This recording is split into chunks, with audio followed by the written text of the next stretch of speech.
Bonsoir et merci de nous suivre.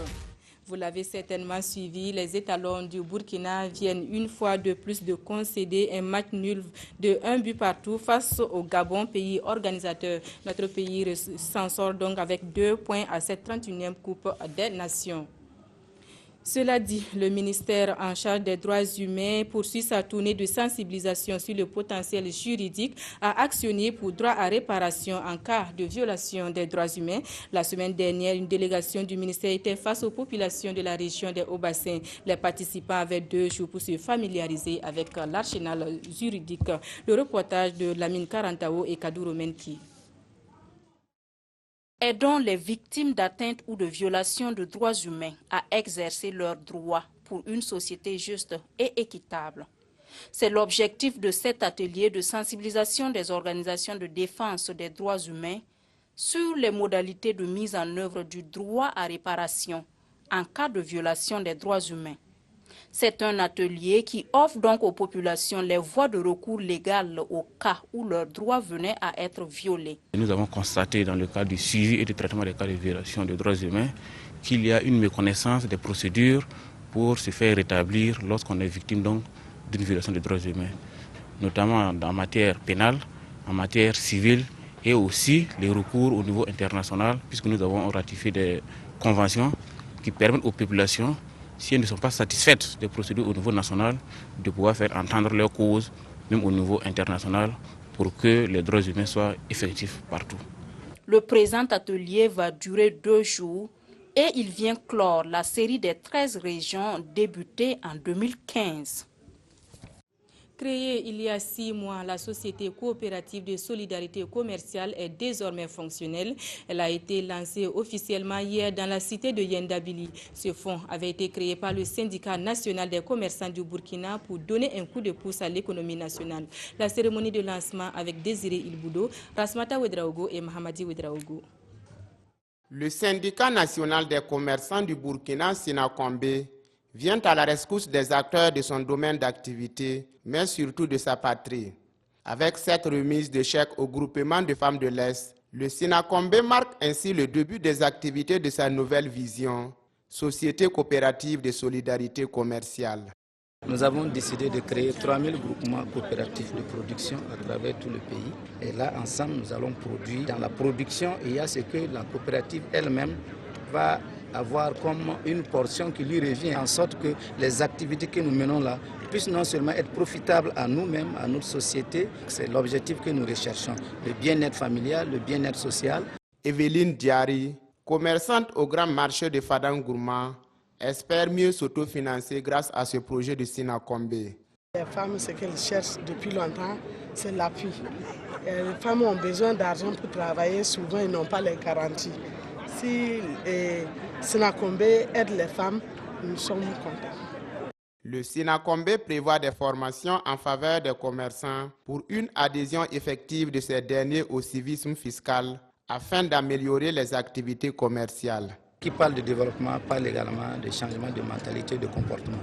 Donc il faut faire croire aux gens que ce n'est pas la matière qu'on appelle l'argent qui va permettre qu'ils soient riches, mais c'est d'abord que nous-mêmes nous prenons conscience et que nous sachions que notre destinée nous appartient. 100 milliards de francs CFA, c'est le budget alloué à ce fonds de solidarité commerciale du Sinakombe pour relever le défi du domaine de commerce dans les 5 ans à venir au Burkina Faso. De la région de l'Est, nous mettons le cap sur la région des Cascades où Dramane Dougou dispose désormais d'un collège d'enseignement général, dont de l'association Solidarité en Afrique de l'Ouest. L'infrastructure a coûté 31 millions de francs CFA. Son inauguration a eu lieu ce week-end. Le reportage de Maneka Yen, Sriki Milogo et Ali Traoré. Dramane Dougou dans la Komoué fête l'acquisition de son collège d'enseignement général.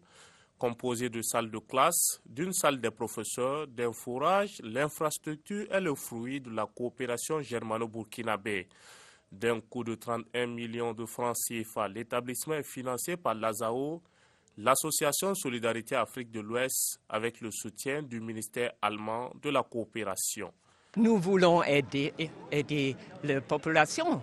De moins de 20 ans, notre président, Charlie Simonis, est engagé dans 7 pays. Avec 230 élèves utilisant des salles d'emprunt à son ouverture en 2014, le CEG de Dramandougou compte 425 élèves, dont 220 filles, pour la rentrée 2016-2017.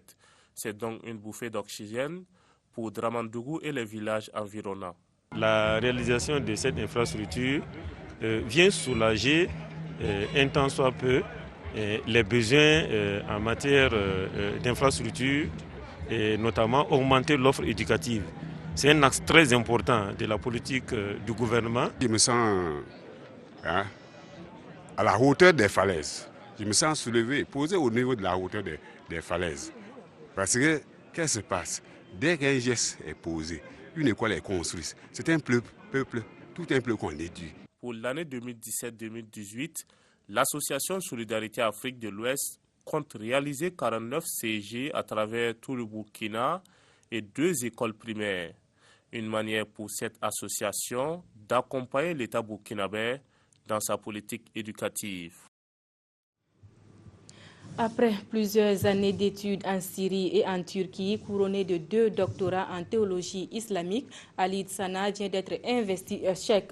Intronisé par le guide spirituel Aboubakar Maïga II, le nouveau cheikh a sollicité le soutien de ses confrères pour la réussite de sa mission. Irénée Kabouré, Alidou Alain à Sawadougou. Désormais, il s'appellera cheikh Alid Sana. Il vient de recevoir son titre de la main du cheikh Aboubakar Maïga II de Ramatoulaye. Après des études islamiques approfondies en Syrie et en Turquie, cheikh Alid Sana est rentré au pays pour servir Dieu en prêchant la bonne parole. Ainsi, compte tenu de son sens élevé de l'islam, la communauté Tidania par son cheikh de Ramatoulaye l'a honoré. Moi, je ne trouve pas ça comme un privilège. Je trouve plutôt que c'est une charge dont le cheikh me confie cette tâche et qu'il incombe à ma modeste personne de faire face à cette situation, de faire face à mes engagements. Chants, prières et bénédictions ont rythmé cette intronisation. Les fidèles musulmans du Mali, de la Côte d'Ivoire et du Burkina se sont déplacés massivement pour apporter de l'éclat à cette cérémonie. Dans l'islam, ce qu'on peut aussi faire pour honorer un fidèle qui se donne pour la religion, c'est le nommer cheikh. C'est ce que je viens de faire pour Alid Sana. Et si je gagne dans l'avenir d'autres pouvoirs, il aura sa part. Après cette intronisation, Alid Sana devient cheikh de Dablo dans le Namantenga. Il est chargé désormais de veiller à l'unification de la communauté Tidania et de prêcher la paix au Burkina et dans le monde. Voilà pour ce journal. Merci à vous qui l'avez suivi. Je vous retrouve tout à l'heure pour le compte-rendu du Conseil des ministres.